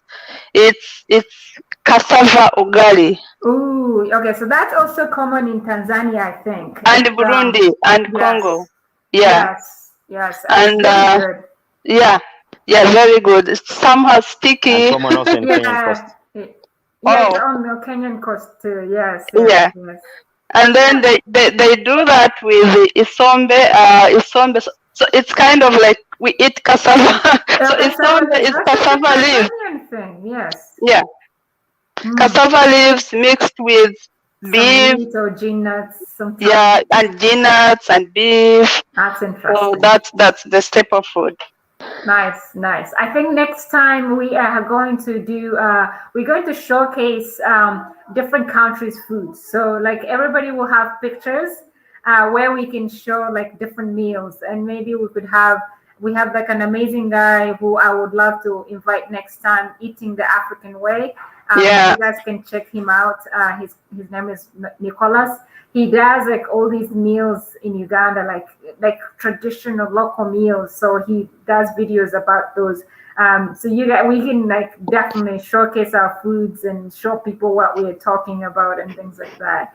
All right. What more do we need to know about Rwanda? Quickly, I want to give Mama Benedict a chance to say hello to us. Yeah. So what I would like to say about Rwanda is that it's a welcoming country. If you speak French or English or Kinyarwanda, we also speak Swahili in Rwanda. You should not be scared. It is safe. It's welcoming, loving. It's like Rwanda. This genocide that happened in Rwanda changed a lot in the lives of Rwandans. Yeah. So if you guys or your friends or any other person is planning to go to Rwanda, please go visit. I'm very sure that you will like it, and you will have experience that that you will love for the rest of your life. Thank you so much. Thank you, my sister. You guys, like again, all these are YouTubers, so please check their channels out and see what the content they do. You'll be surprised. You'll be amazed by what they do. Mama Benedict, you are so welcome. I think you look like somebody that I know. I see those humans in those pictures, the ones you're holding. I think I know them. But hey, I think we have a family here that has just joined us. So, Mama Benedict, tell us more about yourself. And hi. There, and Joe. Claire, come say hello. Come say hello. Okay, then you don't want to say hello. So, thank you for having me for just a brief moment. I just want to say thank you to all of you. It is so wonderful to learn about all of your cultures. So I was in grade school over 30 years ago, and we didn't learn about Africa. We didn't learn about pretty much anywhere. We learned about the United States and a little bit of Europe because we had a war with allies in Europe. So guys, we really didn't learn much. And so I'm just so thrilled to hear about these things and learn and appreciate all of your culture so much more. Okay, be nice. But so I really thank you. And as I said in the comments, but my husband, white culture. Thank you. I always, whenever I see African, because he's laughing, but church, in the public, whatever, church, going to a grocery store, anything, I can usually tell facial features, cheekbone, whatever, I can tell, or even the dress that, some people try to assimilate and wear American clothes, but other times, so I'll just go up to them and I'll say, oh, are you from Africa? Where are you from? And Ernest, he runs away. Oh my gosh, that's fun. Wakazis, oh, nice to see you here. So excited to yeah, hi, Baba. So, and I talk to them and I tell them how good EBM is. So you have to come over. And he's different. Yeah. So I have a number of Kenyan and Tanzanian friends here, but we've met some friends from Nigeria. I think he turned his mic off, but where else? Where else? Yeah, Uganda. Well, that's okay. Go. You want to go to? Okay, go. Yeah, so for you guys who might not know, Mama Benedict is actually a wife to EBM scholars. So he's not single, he's taken. The wife is even here today on the panel. So I think she's like, I'm joining. I want to see those people you're talking to. So we are so happy to have you. You are now part of the African family, just like this is Africa. We adopted him through Kenya by marriage. So we love it. We love it. We love it. We are very welcoming people as Africans. So feel at home. If you ever meet me on the street, even if I'm not from Tanzania, just say hello, my sister. I'll say hello, my Mzungu sister. So let's give a chance to Mkwazis. He's in the building. I love his channel as well. I follow them. Him and his wife are amazing. If you guys haven't checked his channel out, please, you're so much welcome to join us. So tell us a little bit about yourself, and if you have anything to add on culture, African culture, we'll be so glad to listen. So hi everyone, my name is Mwakazi, and I think we are big umbrella by now because now we have Mwakazi Fitness, and now we also have the Mwakazi family. Okay, there are two channels, but I just wanted to have Mwakazi family as just for anything else. Now, if we are meeting everyone else, we'll talk anything there. We can host anyone, and I'm happy to see EBM and the entire family. I don't know why they are seated in different rooms. I would have loved to see them together. But it's interesting. I'm a Kenyan, and I think it's more like generally East Africa, we have similarity in terms of culture. Yeah, because we have the Bantus, the Nilotes, and the Kushite. So there's a lot of similarity, and actually you realize when a Ugandan speak, I'll hear some of the words. I can relate to them. And I love Tanzanians because of their Kiswahili. And actually, we have some roots in Tanzania. The other day I was talking to EBM and telling him we have some roots. And following back, I was born at a hospital in Tanzania, yet my parents are both Kenyan. I was born at a hospital in Tanzania. So me and Tanzania, we have a very good bond. Yeah. And I think every year I like visiting them for a month. Our cultures are almost the same. And one thing I love about East African in general is that welcoming heart. Yeah, we are like, if I speak about Kenyans, I think, okay, I don't know who voted, but we were voted among the most like, whatever happens, we always, if they decide to tax us so high, we'll find a way of. So we are voted the most resilient people. I don't know why. Currently, fuel cost is so high, but people are not so much in the street complaining. We find a way of adjusting ourselves to the situation. And COVID was like more of a testimony, because a lot of people are sacked. We all lost most of the time we lost jobs, but people found a way of doing something different, something extra. At the end of the day, you cannot tell your kids they'll not eat because COVID came. Yeah?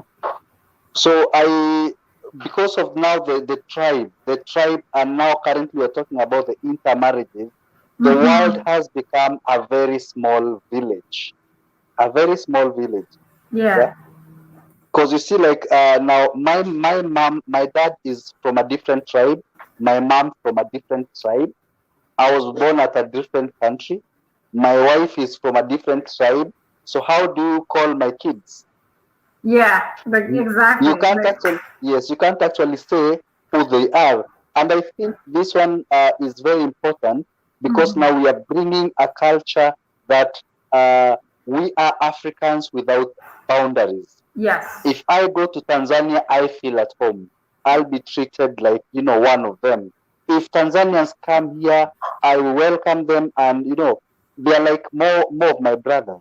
When Ugandans come here, it's the same. The other day I was here with Osi, the born child, for like almost 3 weeks. So to me, I feel, and I think I really enjoy when I'm hosting anyone from anywhere. Yeah. So anybody who wants to come to Kenya, I feel like we have to really bring the African culture, because African culture is it's very simple. That's why when EBM goes anywhere, he can get away from anywhere. He didn't come back to Africa to get married. Yes. Yeah. So we are very resilient. I think we are very simple people. And apart from now, individual culture, you see, like in Kenya, we might talk almost around 52 tribes. Yeah. 52 tribes. Yet when it comes to political is what divides us. But more or less anything else, we are brothers and sisters until now our politicians stand on the podium. Yeah, that's when now you realize, so we have two tribes, the rich and the poor. Oh yeah. Yeah. Me, I know we have the 52 tribes, and each and every person is, carrying on their day-to-day activity, fending for their family, and I encourage that a lot. But now they try to divide us, I think we have to say no. And it's only today that I've learned about now the Rwanda culture. I used to think of only the Hutus and the Tutsis, because those are now what we hear in history. Exactly. Yeah? Yes. But we are not told about the third tribe. And to me, I don't know whether it was insignificant or. And she explained that actually it's by wealth. If you are richer, you are put into the Tutsi. Into one tribe, one class. Yes. Yes. So more like trying to segregate us in terms of how much you have. Wealth, yeah. Yes. So Kenyans, we have the coastal people. I'm from the coast, mostly Mombasa. Our culture is very simple, and most of us have intermarried, because Taita Taveta, we are bordering Tanzania. So most of the people from Taita Taveta have either married from Tanzania or married to a Tanzania. So we are border counties. So most of them have intermarried. Our cultures have been diluted most, and actually the people who have embraced so much their culture currently are the Maasais. Yeah. Yeah. And I would love maybe next time we have a Maasai here. And when we're talking about the culture, everybody should wear according to their culture. We need to see Okay. a Maasai in their attire. Yeah, I think that's a good But idea. I thought about it's, wearing my Ugandan outfit. I was like, oh geez, I'll be so hot. it would actually. I'm intending to go there sometimes in October, Okay. and I have a great attachment to Ugandans. I don't know why. Great attachment to Tanzanians. Mm-hmm. Yeah. Lan Swahili, you're also from Tanzania? Yes. No, he's from Kenya. No, Or I'm from Kenya? Kenya, Oh. like you, my brother. I'm from the Rift Valley. Rift Valley, which side? You see, my mom was from the Rift Valley. My mom actually was Tugen. Now, he's a Karenjin. He's a Karenjin. Now he might understand. Yes.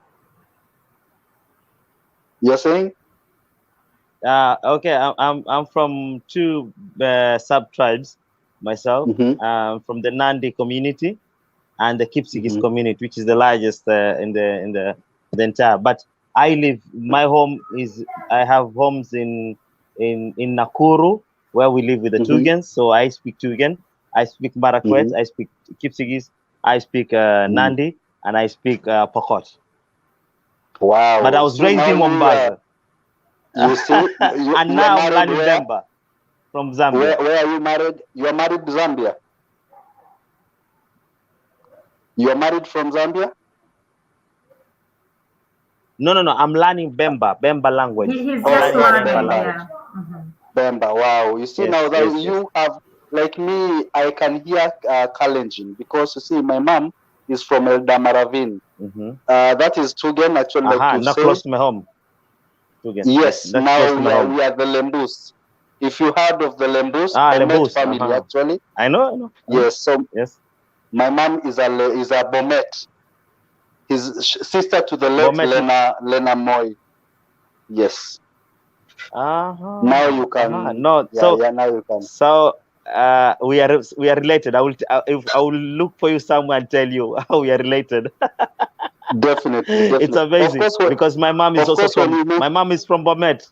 My mom is from Bomet, and we are sharing same ethnic, same family with the Lenas and the what's the name of this guy from Kano? We are from the same. So I will look for you. Yeah, no, not the Moi.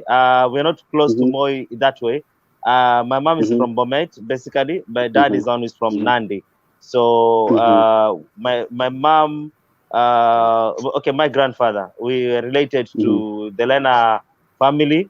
It's not very close, but we are just intermarried to this family. So I will explain to you. It's quite deep.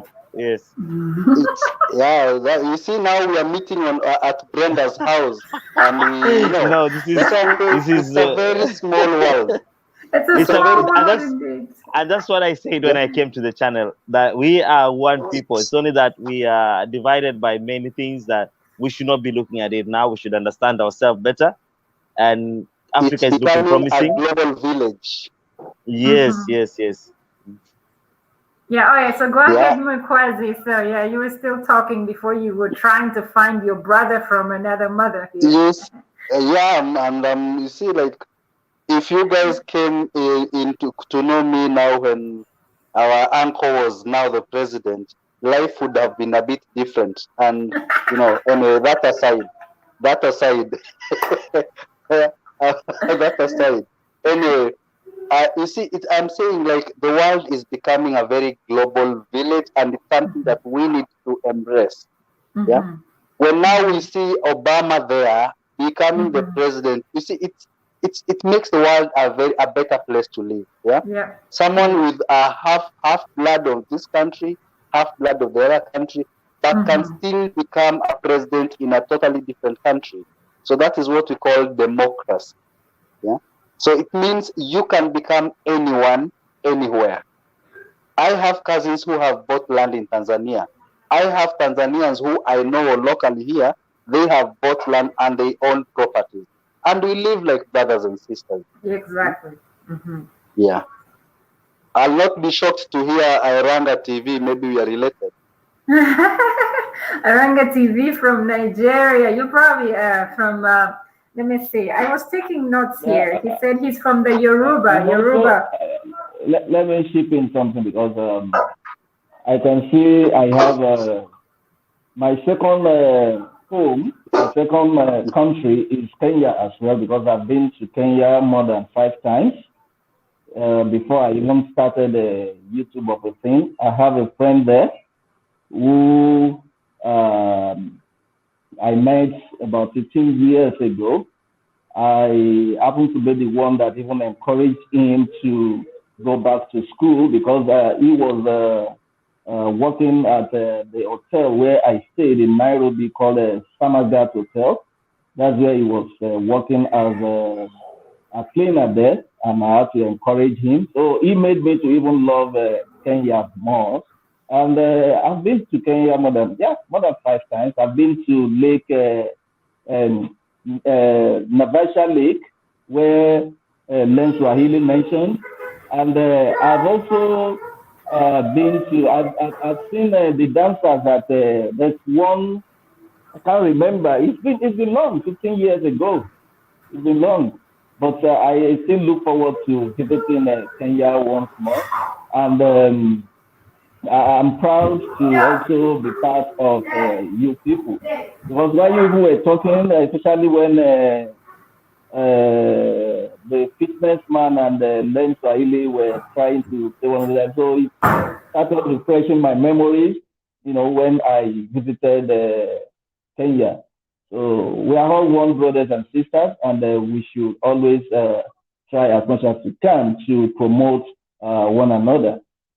It's a pleasure being here. I really appreciate the opportunity given to me, and I look forward to participating more. Thank you. Yes, we trust me, we're going to be doing these every week. So if I reach out to you guys, if This is Africa reaches out to you guys, please join. Feel free to join in. I think we'll start. We'll have different topics for every. We lost. Who did we lose? I think we lost democracies. But we'll be having different topics for every week. So like today we were talking just about culture, and next time we can have another different topic. But the whole point is us trying to bring Africa to the rest of the world. Even bring Africa to us ourselves, because like today you could tell we all learn different things from even our own African countries. So learning, like I might say I'm African, I think I know everything about Kenya, I know all the tribes and all these things, but no, I don't. So this is very educative for all of us, and I think it's a good idea. We'll keep doing it. So you guys, if you can spare an hour, and we were supposed to do just an hour, now it's almost 2 hours. But it's all good stuff. I shared this on my Facebook. I have so many messages from my Facebook. People have loved it. People have enjoyed it. I have friends of like, Brenda, we are so glued to this broadcast right now. We can't move anywhere. And so it's amazing. Any last remarks from you guys? I want to thank This is Africa as well. He's among our first people that I came up with this idea with him. One time we're chatting, and we started our first live was last weekend, but he's part of the crew, though he dropped off from the panelists so he can give space to another person to talk about Africa. But I was ready to quiz him about culture from Africa. What has he learned so far from our Kenyan sister? But he ran away. He's in the charts. But we'll be doing this more and more and more. And if you guys have any ideas, please feel free to send them to my email or to my inbox somehow. If you have a topic that you feel like the world should learn about Africa, that will be a great idea. Then we can discuss that in our WhatsApp group. I'll add you guys to our WhatsApp group. So if you can send me your WhatsApp numbers so we can chat there. We have about 5 people on that group so far, but I would love to add you guys. You can send your contacts if This is Africa doesn't have them yet. If you feel you want to join the WhatsApp group, I'm more than welcome to have you guys on the group as well. But any last remarks from you guys? Again, I want to thank you so much. So EBM Scholars, what are your last remarks today as we say bye and move on? For me, I don't have much than appreciating this kind of initiative to have this kind of discussion, because I've been saying that sometimes when we are here, you might forget, you might be here 5 years, you forget so many things going on in Africa, or you can assume that things are not changing there, they are changing in a positive way. So this kind of discussion is another way of connecting and teaching our kids, teaching the people in America, teaching the people who are still in Africa. So it's a good way. Thank you. Thank you, thank you. Okay, learning Swahili or learn Swahili, what are your last remarks here? Okay, my last remarks. This was a first time to join this conversation where we discuss about ourselves as a person and understanding more between ourselves and among us from each country. And it's been a pleasure sharing my thoughts and what I know, and also understanding and getting to learn more cultures from other people from other countries too. Basically, also to also appreciate what has been shared to me. I'm also joined with another gentleman. I think I will in the next conversation I'll call him, because we've been discussing on Facebook. He's from my country. He's also an Nilot, but from a different tribe in my country, and we've been doing discussion like this, trying to understand who we are as a person, and we went to very heavy lengths. I wish he was here. We shared a lot about who we are, where we are with the migration partner. And that's why you see I have a lot of information about most of the countries in Africa, because we are doing this. Me and my friend Otieno, we are doing the discussion every day. Sometimes maybe we meet twice a week, sometimes once a week, and we've discussed a lot. We have a lot even to like right now I can share. Our main center should be of learning for Africa should be Ethiopia. Ethiopia should be a very good place to learn our African culture, because it was not altered by colonization. Ethiopia next. Yes. She's yes, she's Ethiopian, and I have an Eritrean as well. So I think we'll be adding them to the panelists, because it's one country that I also want to learn about as well. Very much, a lot. The Kingdom of Aksum, you know, a lot. You can see a lot of understanding why we have the pyramids in Egypt, and also in South in Sudan, and these are things that we should be discussing more. And I think it's a time that we let our African from within us come out and bring to understanding, because I believe the Western world has been contributing a lot to the development of the world, but not from Africa. We have been silent, but I know that we have a lot to share to and a lot of contribute to the world. Yeah. So we should continue with this discussion.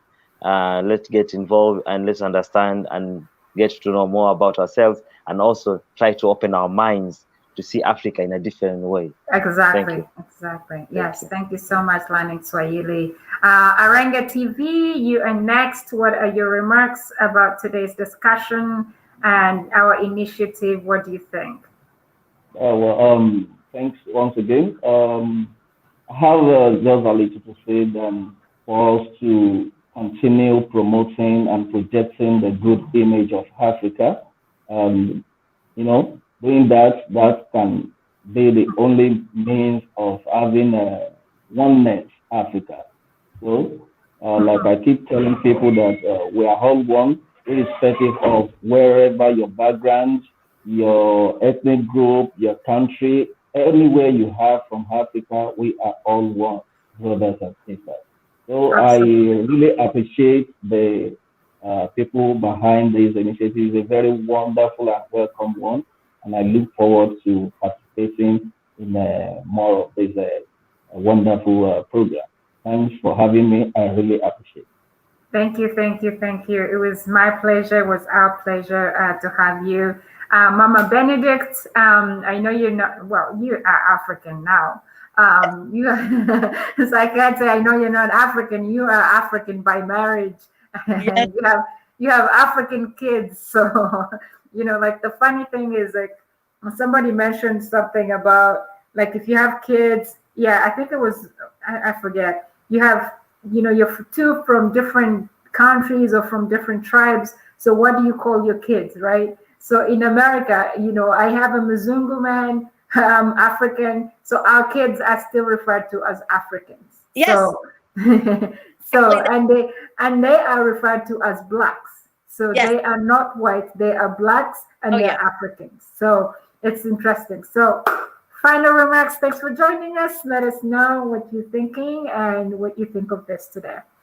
I just love that EDM. I call him Ernest. It's hard, but I'm glad that my husband added me on, and again, I am thrilled to receive as all of the learn all that I can from you all, because it's just going to make me better. Mhm. And I'm really thankful for that, and I really am thankful that you want to share with us, and even that you're just coming together as a group and sharing with each other. We really appreciate that, and I think that more and more people need to see that, because as Americans, or even I would say even North Americans or even Western Europeans as a whole, we don't know much about Africans. We just say, oh, that country Africa, which is awful because it's a continent. And there's so many different countries, and yes, you all are one as Africa, but as a whole, I think Americans don't really know that much, and it's good to hear, and we really appreciate that. So thank you. Awesome. Thanks for joining. And African Natural Hair Corner, what are your final remarks? I know we had you last time on our first ever live. It was also an amazing one. It was on This Is Africa's channel. So if you guys, This Is Africa's, you can send out that link to that video as well. People can check it out and see what we were talking about. So what do you have? Final remarks for today? You are muted. Yeah. Yeah, thank you so much. I think this is an amazing initiative. It's a great opportunity where we get to learn about Africa in general. Today I learned a lot of things I didn't know about Africa, yet I'm African. So I think this is a good opportunity. It's a school itself. So and again, I think we need to have a lot of people here. Like Mama Benedict joined us today. I think we need to invite other people, because much as we are talking here, it's like we are talking. I wouldn't say we are talking to ourselves, but in kind of like we are talking to ourselves in between us, the Africans. So like my idea is like we need to invite non-Africans here, like Mama Benedict and others, because I believe today she has learned a lot, and as much as she continues to be with us, she will continue to learn about Africa. So I agree. I think this is a great opportunity. It's a good initiative. In one word, let's keep doing this. It's amazing. I just love it. Thank you so much for having me, and thank you so much for hosting this. Let's keep doing it. Thank you. Yes, and I agree. That's why when we have this link, we share it out to our different communities, our different platforms. Like people who are watching this, I have about 300 people who are watching from my Facebook, because I have StreamYard and it's streaming on my Facebook as well. So one way or the other, we are passing the word out there. So, and people, like, we have different friends from different countries, and it's amazing that they're also watching, even though not from maybe YouTube like here, because some reason people shy away from just going in straight to YouTube. So I figured if I want to pass on this message as well, I should connect my Facebook to this so people can still learn. So in the end, I'm delivering the message in one way or the other. So, but absolutely. So thank you guys for joining us. I appreciate people who are in the chat room. all your comments. You kept us so busy, so many messages coming in. It was very lively. We hope if you want to join us next time, please let us know. You don't have to wake up and shower and put makeup on and stuff. We welcome you the way you are. So all that matters is what you'll be telling the world about Africa in general. And we'll be having some Americans here as well. Next time, I think I might swindle another American to join us and share about what they think about Africa. You know, like them, if they've traveled to Africa, for example, what was in their mind? What comes to their mind when we talk about Africa? I actually did a video with one of the a girl who's traveled to 60 plus countries in the world. She's African American. She went to Harvard, not to Harvard, to one of the UPenn schools, an Ivy League school, but she's decided to just travel. So I was glad I had her on an interview. I have that video out, and it's amazing the great things she talks about Africa. Africa is among her best destination ever. So, and she's going back to different countries in Africa every year. She's planning a trip to go to Africa somewhere. So let's also travel, like as Africans, let's travel to our own countries in Africa. Let's see South Africa. Let's see West Africa. Let's see East Africa. So it's on us, you know, we have to go and then we bring information and educate the people. So thank you everyone for joining me. I appreciate your time. Have a great day. Enjoy the rest of your Sunday. Stay blessed, stay safe, stay healthy. Bye-bye. Bye-bye, everyone. Bye-bye. Bye, guys. Bye. Bye.